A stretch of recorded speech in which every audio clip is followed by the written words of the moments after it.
So, as you know, probate advance is an important tool for a real estate agent, investor, wholesaler, or family going through probate to help them get through the process, get the initial cast to get the ball rolling. We're excited to have here the, I guess he's the corporate legal for the vendor that I work with, my approved vendor for probate advances, InheritNow. Christopher, thank you for joining our call today. Thanks so much for having me, Bill. It's a pleasure. So you had it right. I mean, technically legal counsel. I think soon I'll be maybe promoted to general counsel of InheritNow. Once I'm essentially new. I started in January here, so I've been the last 3-4 months kind of overhauling our collections efforts, if you will. I'll put collections in quotes because it's not a true collections type business, right. But it feels a lot like that sometimes. It can. I'm sure it does. Well, let's talk about that. Now, you're an attorney. Are you licensed in multiple states, or where are you licensed as an attorney? Right. So I am licensed in New Jersey and Pennsylvania. I'm an East Coast guy. So that I spent about 3 years in a litigation law firm, basically doing corporate litigation and a lot of collection stuff, things like that. So it's been good to have that background here. And a lot of what I was sort of, I would say, I got my cat meowing, I apologize. Speaking of backgrounds. Yeah, right.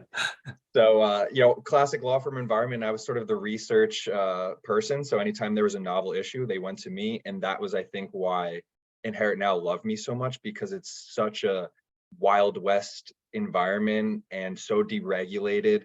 There's no interstate commerce pause on probate for the most part. You have, uniform trust codes and things like that, but I'm every day in the weeds in a new state's probate system, trying to find leverage essentially. And that's sort of my day to day, and then I'm obviously helping build our contracts so that we can get the leverage on the front end. So, essentially my job is find information to create leverage and get money. So leverage means that you're able to get paid back money that you advance to parties, right? Correct. As I understand it, the only state that requires actual filing of documents with the case is California. Is that true? To your knowledge? That's actually not true. So New York is another one that has sort of a statewide.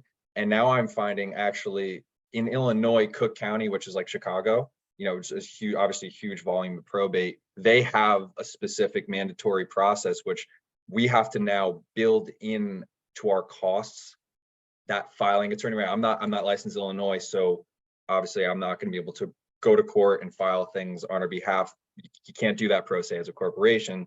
So we have to rely on local counsel, but that now is maybe $1,000, $1,500 with a hearing. So now I got to build that into our costs for that jurisdiction, and now I'm finding in Ohio, there's a permissive statute. So now we had to have a whole discussion of, what do you do when it's not mandatory? So, and you just find this popping up more and more. Right.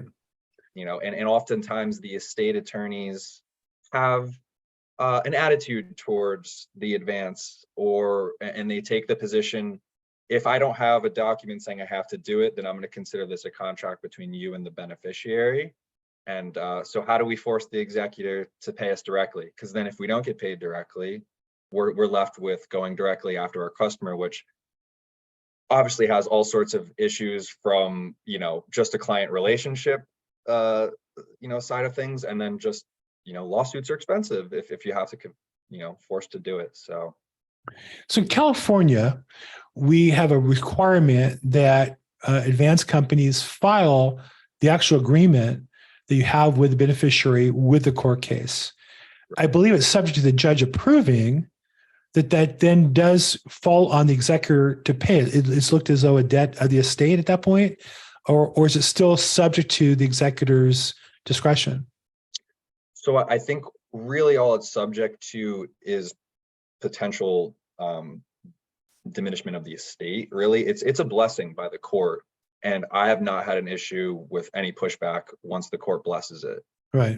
So I would say it's essentially treated as not legally like a claim against the estate, but enforceability wise, it's on that same level. Okay. Because there's a process that's been created, and so there's really no reason for them not to distribute in those situations. And I don't know if you're aware, there was a particular law professor who wrote a law review article on the subject, and he felt it was abusive. And I actually interviewed him, and he wrote several review articles, and then he got a little press tension as though it was abusive. But at the end of the day, I think that this filing process provides enough visibility and transparency where you know what the party is getting, you know what they have to pay back, you know who the parties are. So let's talk about in other states other than California. You mentioned New York has a requirement. Is it similar to California's? Is it much different? No, it's pretty similar, and I believe they took it. I mean, California is the pioneer of that. So most states that I've seen this pop up in, or where people are doing it, but it's not a requirement, everybody's tracking California. Everybody's Right. looking at California. Right. I think the Cook County, Illinois requirement is even takes a little bit further. And when you see those orders, it's commanding the executor to do it. And so we really like those Got because it. you almost look like you can be held in contempt if you don't comply. Whereas, the other California approvals, it's sort of a blessing, not like a command from what I've seen, at least in Right. orders. I'm sure judges, sometimes differ, but it seems more formulaic in a sense. And then, so where do you see? I don't know how much your pulse is on the sales side. My guess is you see the problem cases more than you do the overall sales. But where is the most common states that you see advances being done as a percentage of the probate business, or it's more natural? Is California the largest by percentage? I think that would be number one. I say we have a big five, and it's Texas, California, Florida, New York, and Illinois. And then I would put like a second tranche of the second most popular that we're seeing pop up a little bit more Pacific Northwest, Washington, Ohio, some of those Midwest states. I've seen Arkansas a few, and but I would say the big five are the ones you can expect the bulk of your volume: California, New York, Texas, Illinois, Florida. So Is that's there is there states that you would not do business in because they are anti or make it difficult for you to do business? I have not encountered a state where I just saying flat out no.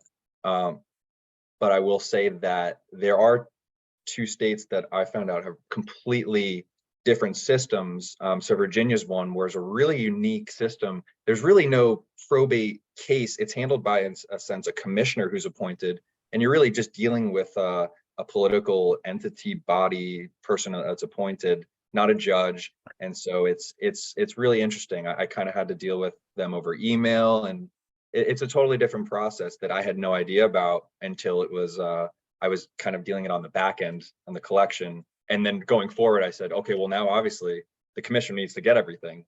You can't just file it generally. So it is unbelievable how many differences there are state to state, and then within the states. You have counties, sometimes the local rules, you don't even realize there's something until it's too late. So, but no, to answer your question, I haven't found one state where I say I will recommend not advancing just based on the state.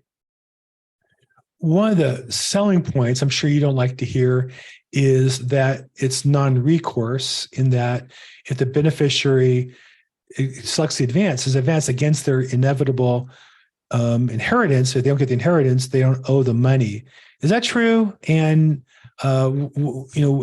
it's one thing to sell it that way, but what's the reality look like? Or do you not want to say that out loud?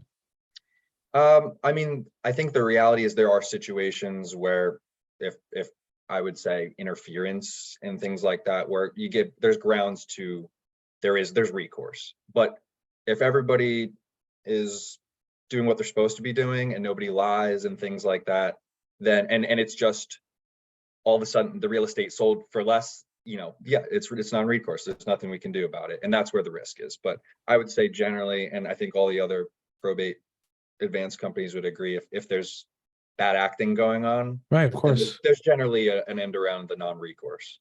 Right. No, for sure. Bad act. I'm just saying in legitimate. Like I had a client who signed up, and the advance company, I think, missed the boat. Well, first off, the attorney missed the boat in that she wasn't the issue of the decedent. She wasn't a natural child. She was adopted, but never formally adopted. It was just that she treated her like she was a child. And while they may have a claim, that's a legal issue. Do they have a claim or not? If something like the natural child, it's not as strong as the natural child who's filing a petition. And so we went from thinking there's one heir to all of a sudden, well, there's another guy. Not only is he an heir, he clearly has superiority on being the administrator. And is she going to get anything at all? And so we kind of scrambled where I put it together with an attorney who at least is going to argue the point that she's entitled. Whether or not that holds up in court, I'm not an attorney. It's not really my job. And my guess is they'll make some sort of settlement. She'll get something and the defense company is covered. Do you see those kind of circumstances from time to time? Is that part of the job that when you say collection, is that kind of what it looks like as you're scrambling to protect your claim? Right. And in those, I haven't had something exactly like that, but yeah, similar situations where, yeah, there really is no recourse. There was no fraud. But there's something that you could do to kind of stir the pot and get out with a little bit of something to stop the bleeding. Right. So I do see some of that. When I first started, that was sort of my end goal for, 10 of the files I had was let's just stop the bleeding here, see if we can just recoup anything on this, because those were early on in the company's, development and understanding state to state and things like that. So things that would not have happened going forward. But hey, it's the reality. Let's deal with it. Let's see if we can get someone to, give us something to go away. Quietly. So. Right. Well, and again, I don't know what the case law is or the actual law in that, but I do know if I was the administrator and there was that person out there and on a $500,000 estate, they have a claim against 250 of it of some sort, it might be worth $30,000, $50,000 to get them to go away and be happy than it would be to file objections and then force all that. I'll spend that much money probably litigating it, I guess, is a way to look at it. Right. So, yeah, no, exactly. I mean, you got to look for leverage where you can find it. And we take the position that we step in the shoes of the beneficiary. Sometimes people push back, but oftentimes when we flip the agreement and say, look, they sold and assigned it to us, it's ours. So we should be able to make the arguments that they'd be able to argue, because like you said, there is no case law.